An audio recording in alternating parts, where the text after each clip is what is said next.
네, 오늘도 이제 연속적으로 기독교 윤리학 강의 시간인데 오늘은 좀 더 특별한 주제를 다루려고 합니다.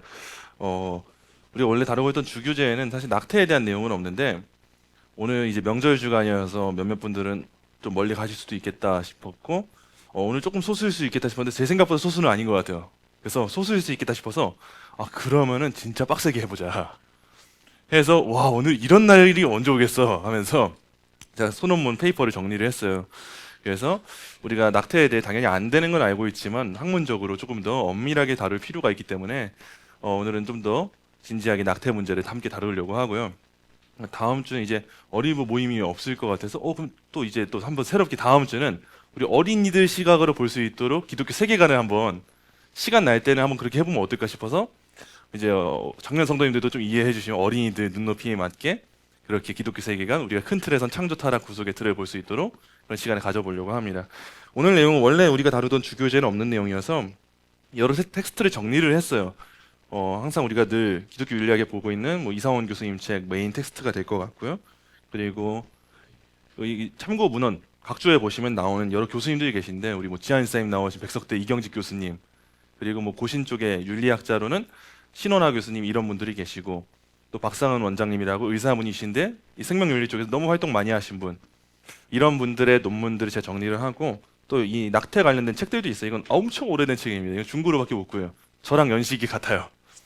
근데 이 책은 지금은 못 구하는 책인데 이따가 시간 되시면 한번 뒤에만 한번 살펴보세요. 이게 요즘엔 책으로 못 나올 거예요. 아마 낙태된 아이들 사진이 있어요. 제 뒤에만 나오는데 제가 지금 이거 보여드리진 않을게요. 이게 제 뒤에 놓을 테니까 이따가 보시면 이게 낙태 이게 사람이 할 수 있는 짓인가 그런 마음들이 드실 거예요. 요즘 책은 아마 이렇게 못 나올 거예요. 심의가 걸려가지고. 그래서 이따가 한번 보시면은 좋을 것 같아요. 자, 오늘 강의의 주제는 소리 없는 비명 응답하는 교회입니다. 아마 받으셨을 거예요. 다들 이 논문, 소논문 유임을 보시면서 일부러 두 버전으로 했어요. 안 보이시는 분들 있으실까 봐. 근데 우리 스터디 할 때마다 김치라 원사님 돋보기 쓰시더라고요, 거의. 그래서 큰 글씨 버전 하나, 작은 글씨 버전 하나 있는데 아마 적합하게 가지 않았을까 싶습니다. 오늘 이 강의 원고 함께 보시면서 내용 살펴보도록 할게요. 소리 없는 비명 응답하는 교회, 윤리적 관점에서 본 낙태와 한국교회의 과제라고 하는 주제를 가지고 살펴보도록 하겠습니다. 서론이요. 생명의 시작과 현대사회 생명 경시. 먼저 용어 문제를 다룰게요. 우리는 낙태라는 문제를 다룰 때 용어 문제를 먼저 다루지 않을 수가 없습니다. 왜냐하면 현 시대 가운데 이루어지는 용어 문제는 결코 가치가 중립적이라고 할 수가 없기 때문이에요. 예를 들면 우리가 잘 아는 부분이 이런 거겠죠. 용어 문제라고 하면 차별금지라고 생각해 보세요. 이 말 자체가 잘못된 거예요? 아니요, 그러지 않아요. 근데 지금 우리가 차별금지법 반대하는 이유는 우리가 차별하고 싶어서가 아니잖아요. 이 용어 안에 담고 있는 의미가 가치가 중립적이지 않아서 그래요. 마찬가지로 낙태 문제를 다룰 때 가장 먼저 해야 되는 내용이 뭐냐? 이 용어를 정의하는 겁니다. 자, 우리는 주로 낙태라고 하는 용어를 써요. 왜냐하면 이 용어는 태아의 생명권 침해를 강조하는 윤리적 종교적 용어예요, 주로. 그래서 우리 같은 반낙태 세력, 생명 운동을 하고 있는 기독교 안에서는 보통 낙태라고 하는 용어를 쓰는데 반면에 자주 쓰는 용어, 이 시대가 자주 쓰는 용어 중 하나가 인공임신 중절이라고 하는 용어예요. 지금 모자보건법 개정안이나 이런 법안들에 나오는 용어가 바로 이거예요. 인공임신 중절, 시술, 수술 이렇게 표현을 하는데 이 용어는 임산부의 건강을 우선시하고요. 선택을 강조하는 법적, 의료적 용어라고 할 수가 있어요. 그러면 이제 두 용어 가운데 무엇을 내세우고 싶어 하는구나 우리가 이해할 수 있을 거예요. 주로 낙태라고 표현하는 쪽은 생명을 우선시하는 쪽이 낙태라고 하는 용어를 쓰고 인공임신 중절이라고 하는 쪽은 주로 여성의 자기결정권, 행복추구권 이런 것들을 위한 입장을 가진다는 거예요. 그래서 기독교 윤리는 항상 태아의 생명권을 중요시하는 입장이 있기 때문에 낙태라는 용어를 주로 사용한다라는 거예요. 그래서 여러분들 꼭 항상 낙태라고 하는 용어로 정의를 하시면 좋을 것 같아요. 현재 한국은 모자보건법과 형법의 상충 그리고 정부의 산화 제한 정책, 묵인 등으로 인해 세계적으로 낙태율이 매우 높은 국가가 바로 우리나라입니다. 실제 의료 현장에서는 우생학적 이유나 성감별, 원치 않는 임신 등의 이유로 수많은 낙태가 자행되고 있는 현실이에요. 이따가 다루도록 하기 모자보건법과 형법이 상충된다는 거. 자, 생명의 시작점에 대한 논의가 필요한데 낙태 문제를 다룰 때 가장 중요한 건 이거예요. 생명이 언제부터 시작되는가? 기독교 윤리, 우리 입장에서는 정자와 난자가 만나서 수정되는 그 순간 생명이 시작된다라고 보는 게 우리의 입장입니다. 성경이 갖고 있는 입장. 그때 수정된 그 순간부터 생명체예요. 당장 나와서 말을 하지 않죠. 발로 뻥뻥 차지 않죠. 심장이 아직 안 뛰고 있을 수도 있어요. 그렇지만 그때부터 생명이다라고 보는 게 우리의 보수적인 입장이에요. 수정란은 이미 한 인간으로 성장할 모든 유전적 잠재력을 지닌 독립된 생명체이기 때문입니다. 따라서 수정 이후 출산 시까지의 전 과정에서 이루어지는 낙태는 우리 입장에서 볼 때 명백한 살인 행위라고 이해할 수가 있어요. 자, 근데 이게 낙태의 현황과 실태를 볼게요. 미국에서는 1973년 아주 유명한 사건이에요. 로 대 웨이드 판결 이후 낙태가 합법화가 이미 됐어요. 미국 같은 경우에는. 그래서 태아를 산모의 소유물로 간주하는 풍조가 만연해졌어요. 낙태가 합법화가 되는 순간 곧이어 따라오는 게 태아를 산모의 소유물로 여기게 된다는 관점이라는 거예요. 미국 대법원은 종교적 신념에 따라 낙태를 반대할 자유가 있듯 여성은 낙태를 선택할 권리가 있다며 낙태를 합법화시켰어요. 이 용어를 잘 살펴보세요. 여성이 낙태를 선택할 권리, 여러분 이게 권리예요? 이거는 권리가 아니에요. 근데 요즘 시대는 계속 이것이 권리인 것처럼 우리를 속이고 미혹하는 거예요. 여성을 위한 행복 추구권이다 라고 하면서. 불과 7년 전이 2019년이 되기 전만 해도 한국 사회에서 낙태 관련 법률은 형법과 모자보건법으로 나뉘어졌어요. 근데 이 두 법이 상반된 입장을 보이고 있어서 혼란을 야기하곤 했어요. 형법 같은 경우에는 낙태에 대한 처벌을 규정하고 있는 게 헌법이었어요. 근데 모자보건법 같은 경우에는 다양한 예외상을 들으면서 낙태를 허용해버렸어요. 그러다 보니까 어떤 사람이 형법을 기준으로 말 때 낙태는 죄지, 처벌받아야지 하는데 모자보건법을 가지고 예를 들 때 그래도 낙태는 할 수 있는 거 아니야? 그럼 어떤 법을 따라야 돼? 라고 하는 애매모호한 상황이 펼쳐진 거예요. 우리나라 안에서.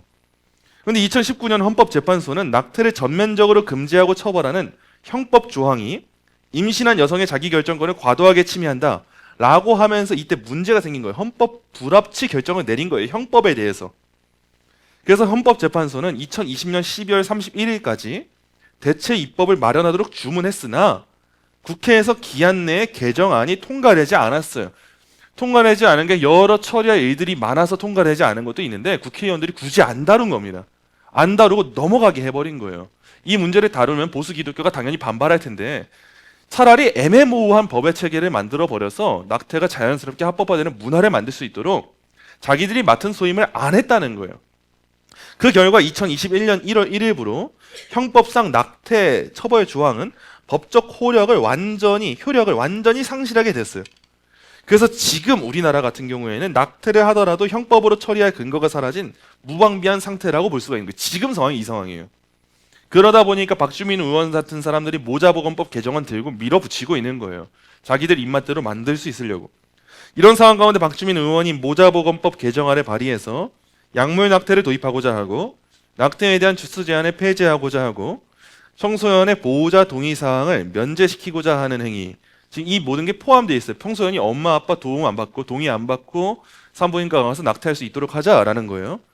이런 것은 단순히 낙태를 허용시키고자 하는 행태가 아니라 오히려 조장하고자 하는 행태로 여겨질 수밖에 없는 게 우리의 시각이에요. 자, 그럼 이제 성경적 신학적으로 보는 거예요. 태아가 온전한 인간인가? 먼저 성경적 논증입니다. 출애굽기 말씀에 대한 거예요. 출애굽기 21장 22절부터 25절인데 우리 이 말씀 한 목소리로 읽어보도록 할게요. 시작. 사람이 서로 싸우다가 임신한 여인을 쳐서 낙태하게 하였으나 다른 해가 없으면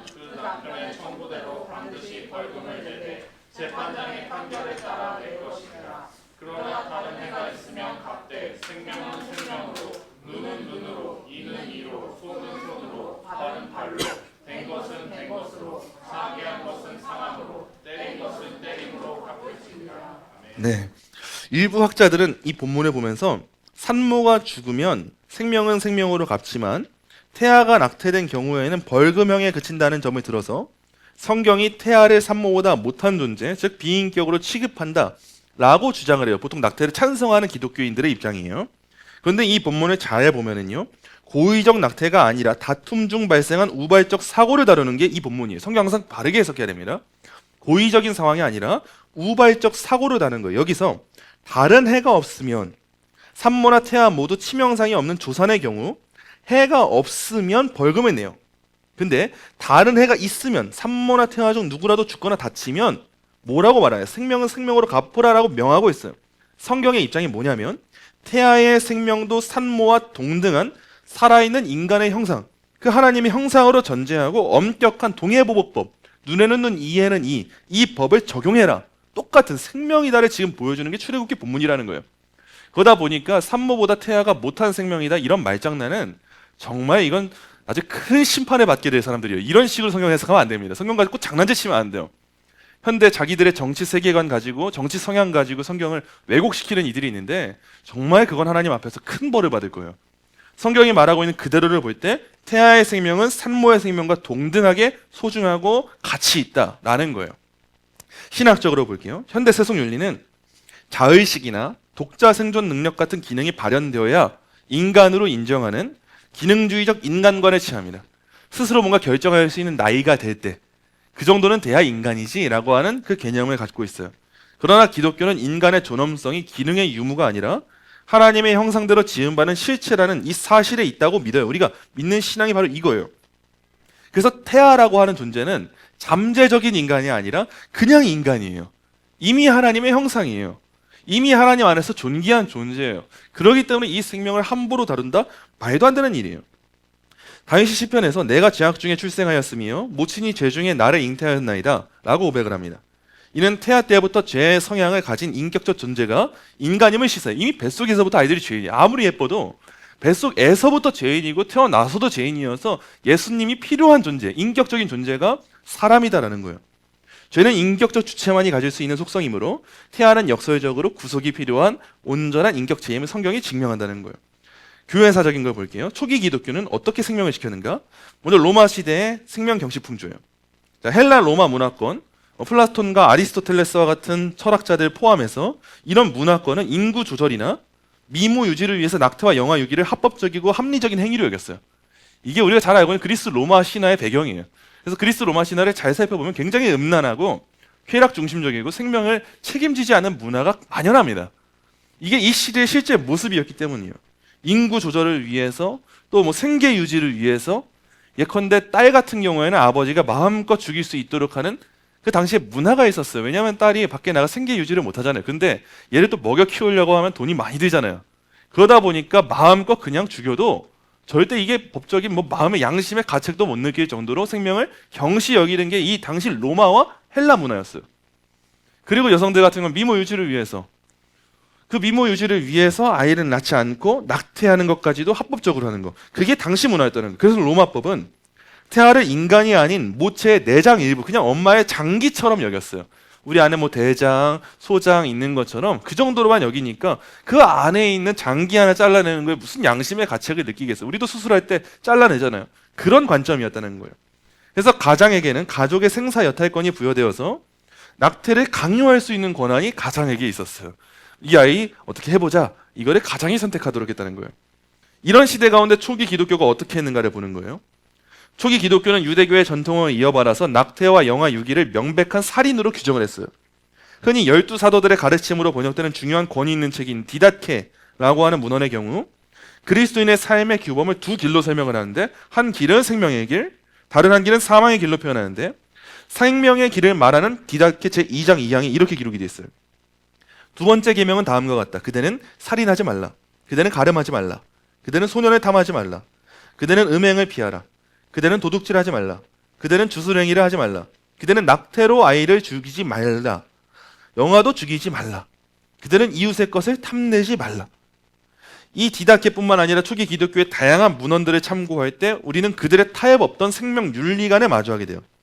초기 기독교는 그냥 가만히 동굴 속에 지하교회 카타콤에만 숨어있던 게 아니라 당시 시대의 생명을 경시하는 문화 가운데 교회로서의 마땅한 목소리를 냈다는 거예요. 낙태하면 안 돼. 영아 살해하면 안 돼. 소년을 탐하면 안 돼. 그건 죄야. 안 되는 거야. 이걸 가지고 당시의 성문화와 생명 경시 풍조에 맞섰다는 거예요. 그러면 생각해 보세요. 현대 기독교가 차별금지법과 같은 조항들, 낙태 합법화와 같은 문제들의 목소리를 내는 게 정교 분리의 원칙에 어긋나는 일이라는 말, 이게 맞는 표현이에요? 그렇지 않다는 거예요. 정교 분리가 뭔데요, 그게? 정교 분리가 단순히 교회 안에서 정치 얘기하지 말라 이 얘기가 아니에요. 교회 안에서 세상의 이 법안에 대한 윤리적 가치관을 제시할 수 있는 겁니다. 충분히 해야 되고 교회가 그거 안 하면 세상은 누가 책임질 건데요? 그냥 그릇된 성문화로 갈 때 우리 주변에 있는 사람들 보세요. 알고 넘어가는 게 아니라 몰라서 넘어가잖아요. 그냥 차별금지법 뭐가 문제인지 모르니까 넘어가는데 믿지 않는 불신자들도 알게 되면 어떻게 돼요? 각성이 되고 계몽이 돼요. 그래, 이게 이렇게 안 좋은 법안이구나. 낙태가 이렇게 안 좋은 거구나. 낙태법 처음에 찬성했죠. 그런데 자기 딸 아들이 낙태 마음껏 하고 다닌다 생각해봐요. 그럼 눈 뒤집히는 거 아니에요? 이런 거를 교회가 알려주는 역할을 해야 되는데 초기 기독교가 그런 역할을 했다는 거예요. 그러면서 뭘 했냐? 오히려 이 초기 기독교인들은 유기된 아이들을 거두어 양육했어요. 이게 교회니까 할 수 있는 일이에요. 그리고 전염병이 돌 때 도망치지 않고 이웃을 돌봤어요. 이런 급진적인 사랑과 생명 존중의 실천은 이교도 사회에 큰 충격을 주었고 기독교가 로마 제국 내에서 성장하고 승리하는 결정적인 요인이 된 거예요. 기독교가 말만 하지 않았고 기독교만이 할 수 있는 아름다운 실천을 실제로 했던 거예요. 이게 초기 기독교의 실제적인 삶이었던 거죠. 그러면 교회가 이 당시에 일종의 정치적인 행위가 있었어요, 없었어요? 있었다는 거예요, 이게. 실제 삶에 나아가서 사회 가운데 기독교만 할 수 있는 일을 정치적으로 했다는 거예요. 말을 했고 저항을 했고 아닌 건 아니다. 이게 좋은 문화다. 선포를 했다는 거예요. 이런 낙태의 잔혹한 실체와 윤리적 판단을 볼게요. 낙태의 방법을 볼 건데 첫 번째 초기 낙태, 미세 낙태라고 돼요. 초기 낙태는 대중적으로 피임으로 오인되기도 하지만 엄밀히 말해 수정된 생명체가 자궁에 착상되지 못하게 하여 죽이는 미세 낙태라고 할 수가 있어요. 초기 낙태의 방법으로는 첫째, 저용량 피임약이 있어요. 에스트로겐이 많이 들어있는 초창기의 피임약은 배란을 방지했어요. 이로써 여성은 일시적 불임 상태가 됐어요. 애초에 정자와 난자가 수정이 되지 못하게 하는 게 과거 피임약이었어요. 근데 최근에 저용량 피임약이라고 하는 게 많이 나오는데 배란 억제율이 떨어져서 약 20%의 확률로 배란이 일어나요. 배란이 완전히 막아지는 게 아니라 배란이 일어나요. 그러다 보니까 수정이 될 수 있는 가능성이 열리게 되고 수정된 그 수정란이 그 생명이 자궁벽에 착상하지 못하여서 죽게 만드는 방법 중에 하나가 이 저용량 피임약이에요. 그렇기 때문에 우리는 이거에 대해서도 우리의 목소리를 낼 수밖에 없어요. 둘째, 우리가 지난주에 다뤘던 내용이 자궁내 장치. 자궁내 장치는 플라스틱이나 구리로 만든 장비인데 이 장치는 배아가 자궁 내막에 착상하는 것을 물리적으로 방해하는 역할을 해요. 그래서 자연 유산을 증가시키고 태아를 자궁의 임신으로 유도하는 수단이 이 자궁내 장치예요.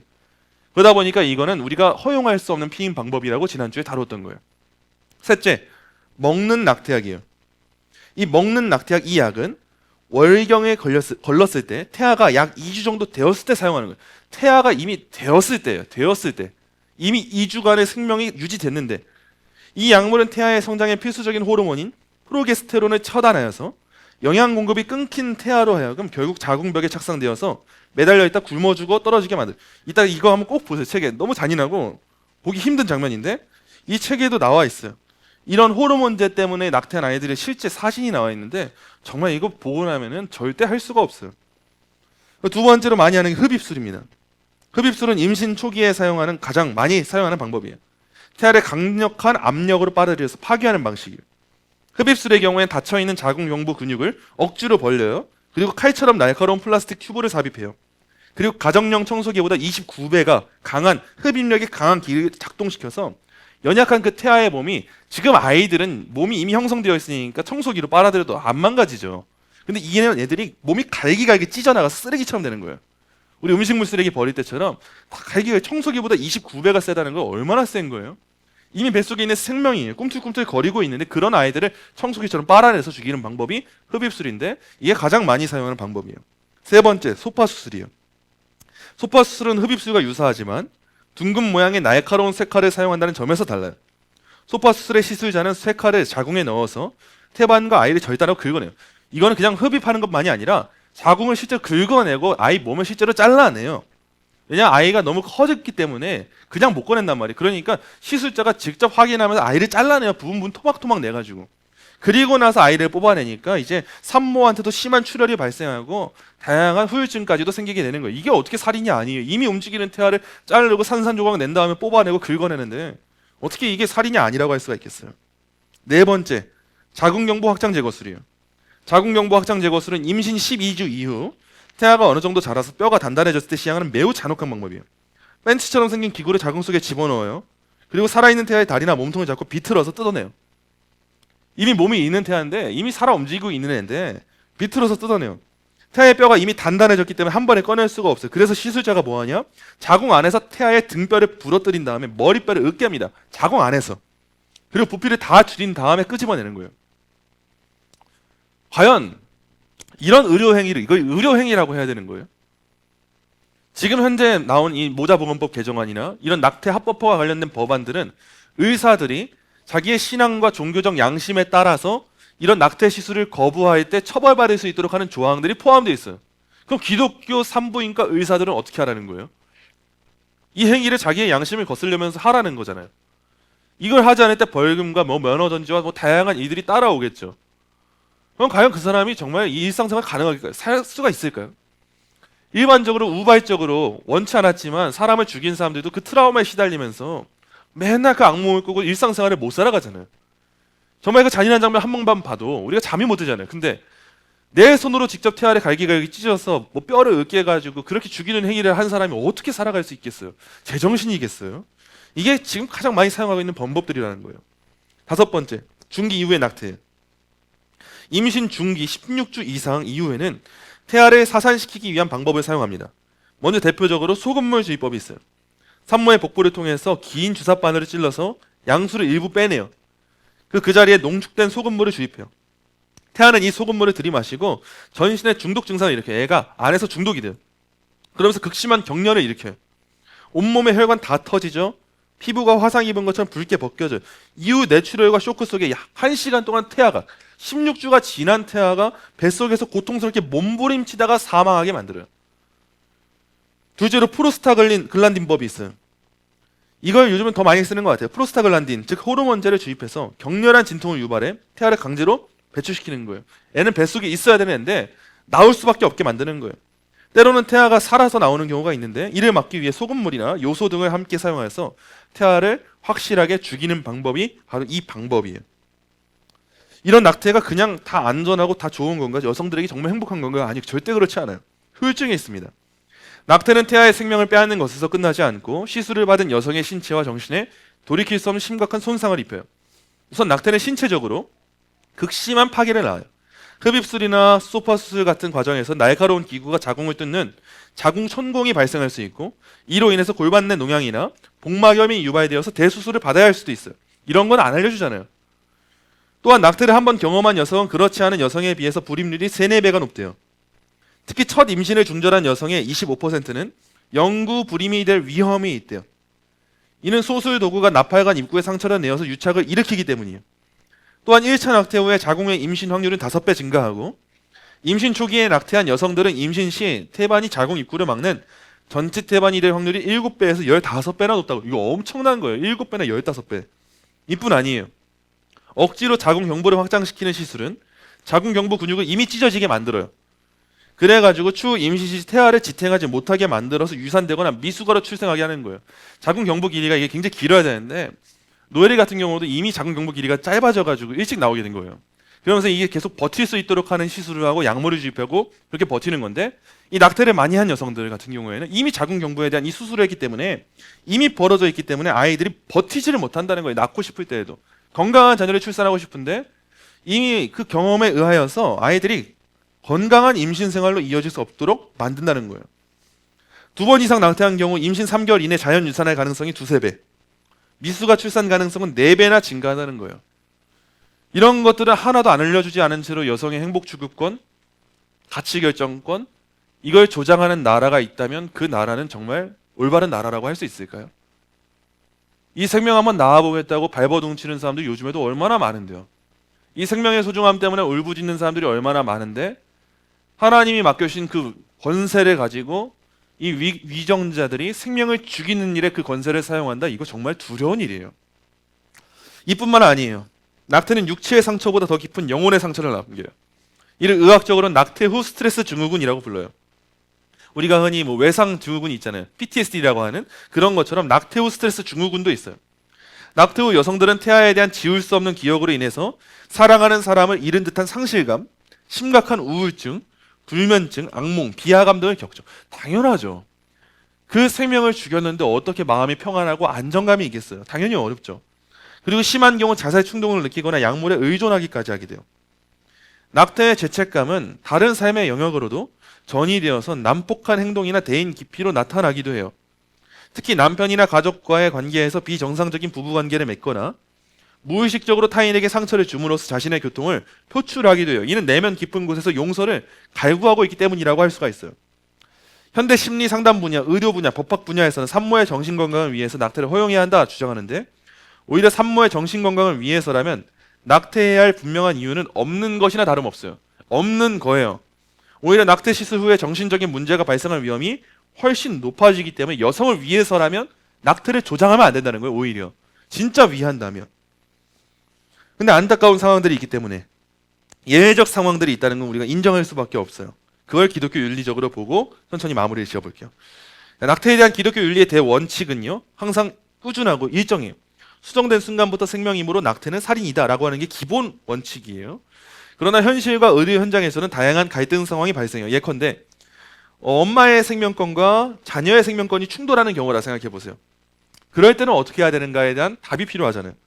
그리고 요즘에 많이 등장하는 건 이거죠. 생명권, 엄마의 생명권과 태아의 생명권과 엄마의 행복 추구권, 이게 충돌할 때 어떻게 해야 되는가? 기독교 윤리적인 입장을 볼게요. 먼저 생명권과 생명권이에요. 생명권과 생명권이 충돌을 일으키는 경우, 즉 존엄한 산모의 생명과 존엄한 태아의 생명이 의학적으로 충돌할 조치를 취하지 않으면 둘 다 사망하게 되는, 그 극단적인 경우에는 낙태에 대한 윤리적 예외가 인정될 수 있습니다. 생명과 생명이 부딪혀서 어쩔 수 없는 선택을 해야 될 때, 그때에는 우리가 낙태에 대한 예외를 인정할 수가 있어요. 수정란이 자궁이 아니라 나팔관 등에 착상한 그 자궁의 임신의 경우, 태아는 공간적 한계로 인해서 끝까지 자라나 생존을 애초에 못해요. 자궁의 임신의 경우. 이 상태를 방치하면 나팔관 파열로 인해서 산모도 죽음에 이를 수가 있어요. 결과적으로 태아도 사망하게 되고요. 이때 이 태아를 낙태하는 수술은 태아를 죽이는 게 목적이 아니에요. 이거는 산모의 생명을 살리기 위한 불가피한 조치예요.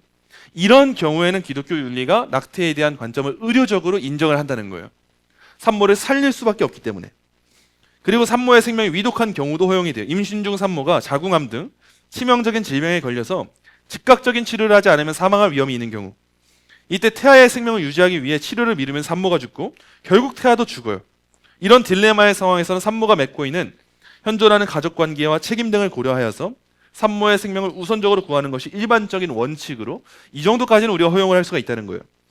이러한 예외사항은 태아의 생명이 산모의 생명보다 가치가 덜해서가 아니라 둘 다 죽게 내버려 두느니 살릴 수 있는 한 생명이라도 구해야 한다는 생명 존중의 원칙 때문에 우리가 예외사항으로 열어둔다는 거예요. 이것까지는.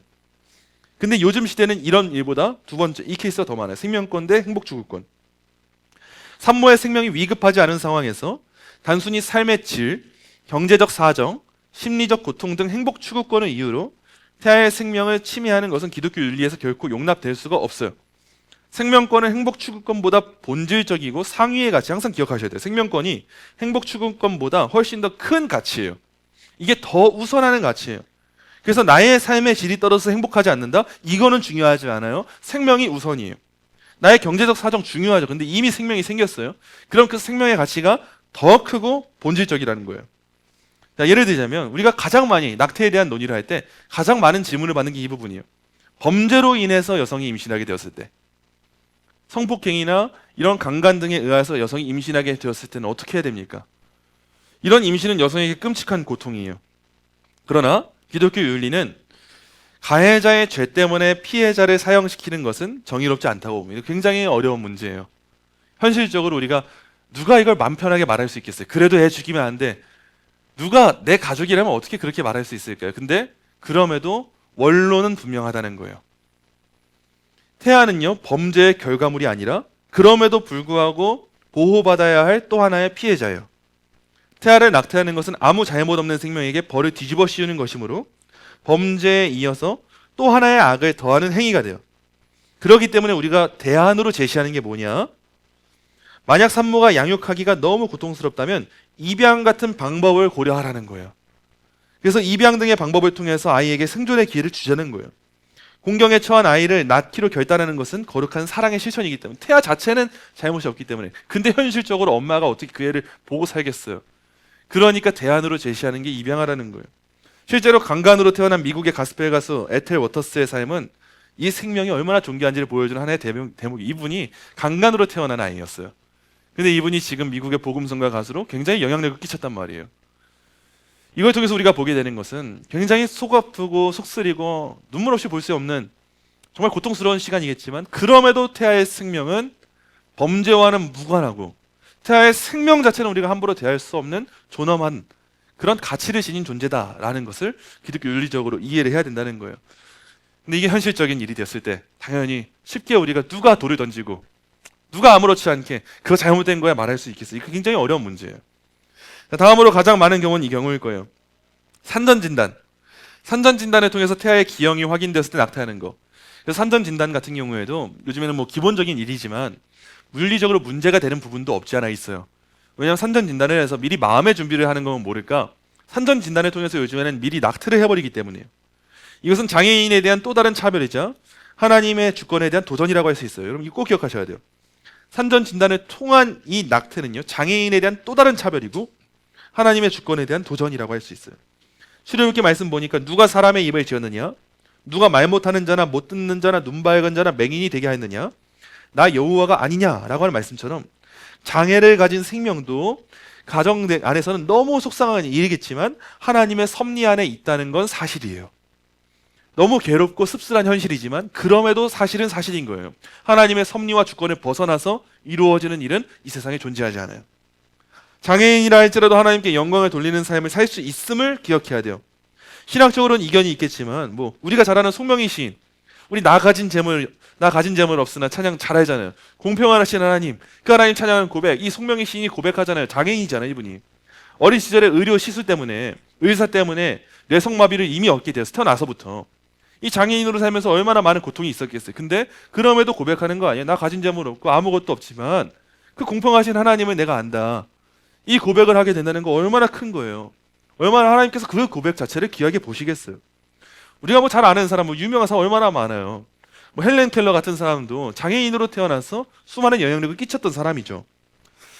여러분 그렇기 때문에 우리는 이 장애야, 기형아는 불행할 것이며 죽고 싶어 할 것이라고 우리 스스로 판단하는 것은 건강한 사람들의 오만이라는 사실을 기억하셔야 돼요. 장애인이라고 모두가 불행한 게 아니고 장애인이라고 하나님께 쓰임받지 못하는 게 아니에요. 장애와 신체적 아픔이 있어도 하나님이 쓰시고자 하신다면 충분히 쓰임받을 수 있고 아름다운 놀라운 멋진 인생이 될 수 있다는 거예요.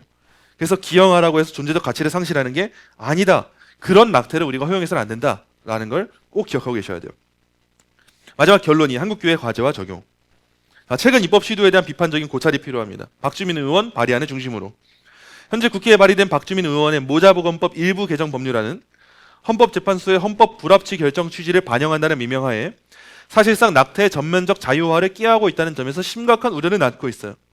이 법안이 통과될 경우 발생할 윤리적 사회적 문제는 실로 지대합니다. 첫째, 낙태 허용 시기의 제한을 완전히 철폐했어요. 시기 제한 자체를 없애버렸어요.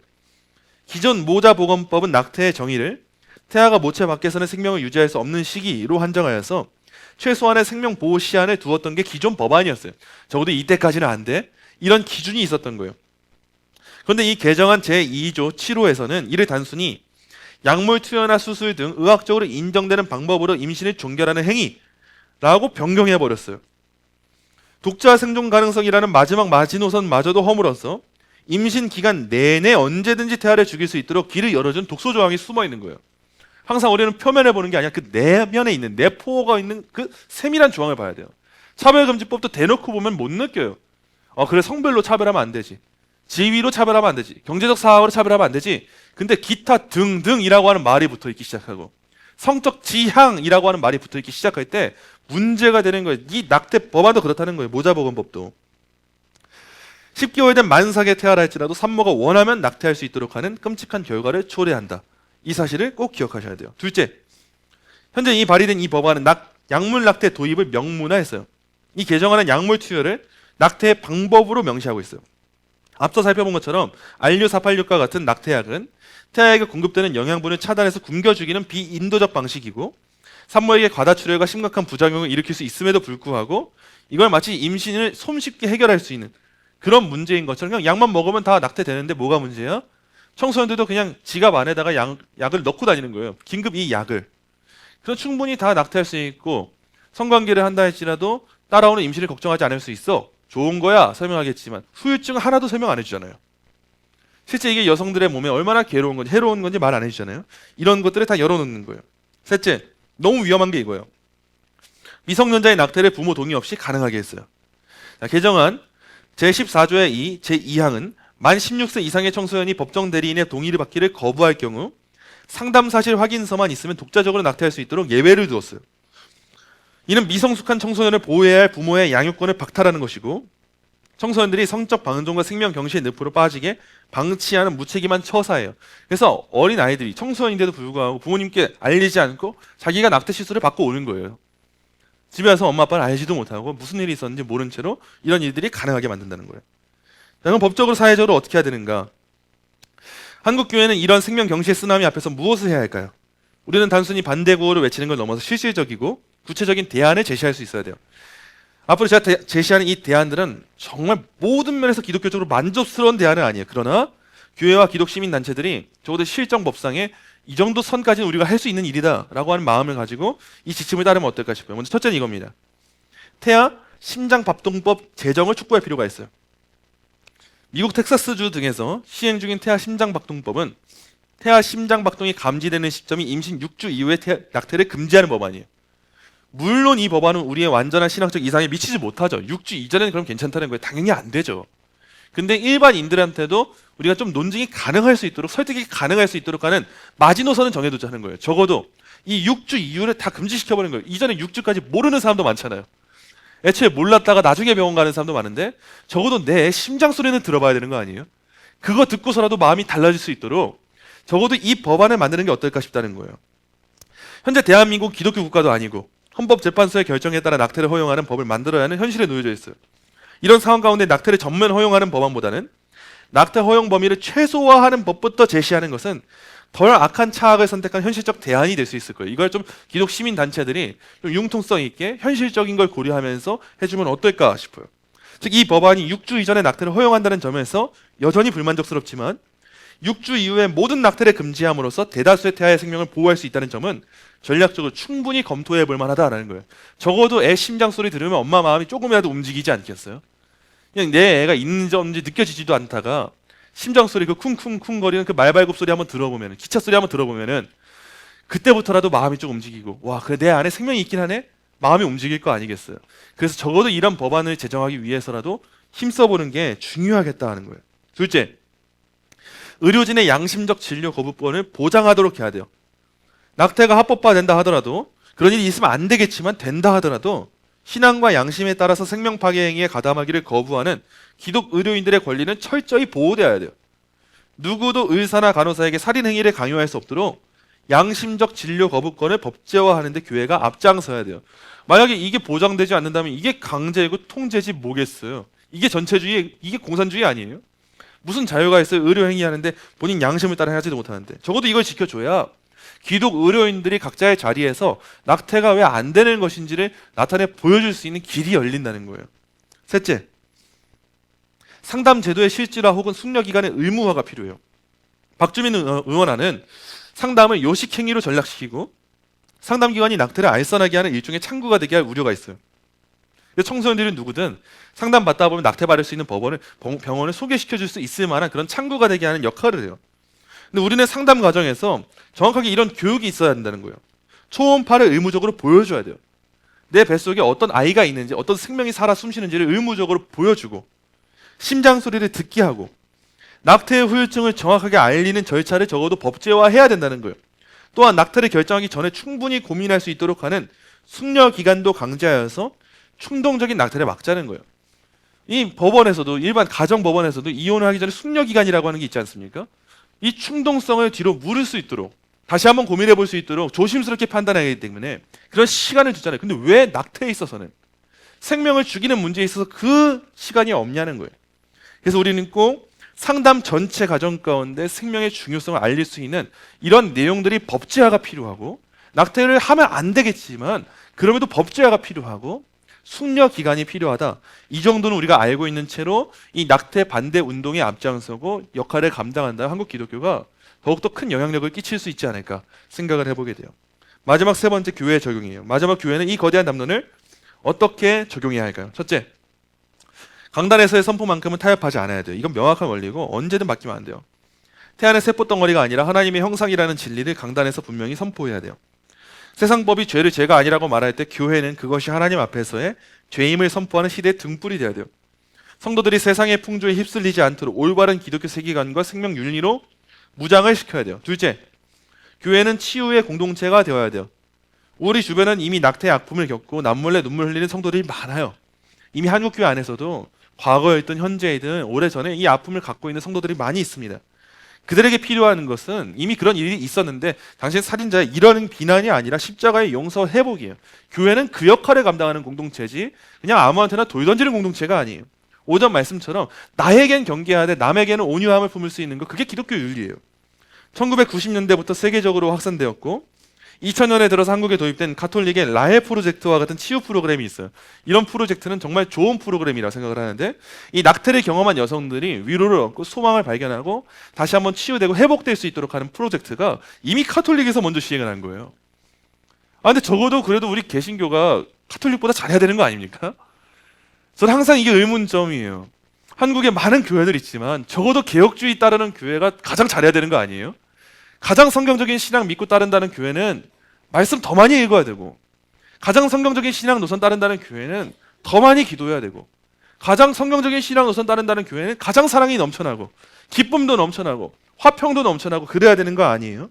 마찬가지로 우리 교회가 너무 건강한 교회고 한국 교회의 이 보수적인 신학들이 잘 지켜지고 있다면 한국 교회도 적어도 카톨릭보다 못한 프로그램 만들 게 아니라 낙태의 현실을 인정하고 이미 낙태를 경험한 여성들이 예수 그리스도의 보혈로 말미암은 진실된 치유와 회복을 경험할 수 있도록 프로그램도 개발하고 피난처의 역할을 감당하는 것, 그런 교회가 되는 게 가장 좋은 길이지 않을까 생각을 해요. 셋째입니다. 미혼모와 입양 사역의 활성화가 필요해요. 기독교계에도 베이비박스 운영하시는 교회도 있고 유명한 목사님들 많잖아요. 얼마나 귀한 사역입니까? 그거 아무나 못합니다. 감히 어떻게 우리가 그분들에게 돌을 던지고 편하게 이야기할 수 있겠어요? 미혼모들이 아이를 낳아서 스스로 키울 능력이 안 될 때 낳기는 낳으라는 거예요. 낳고 그 베이비 박스 안에 아이를 넣어주고 가면 그 아이를 입양을 보이든 뭐 하든 그분들이 다 길을 열어주잖아요. 그 생명부터 지키자는 거 아니에요? 그 베이비 박스 앞에 아이를 놓고 도망가는 그 엄마를 얼마나 속상한지 몰라요. 그 영상들 보면은. 근데 이런 사역을 적어도 기독교 안에서 활성화가 되어야 되는 사역이 이런 사역이 아니겠냐는 거예요.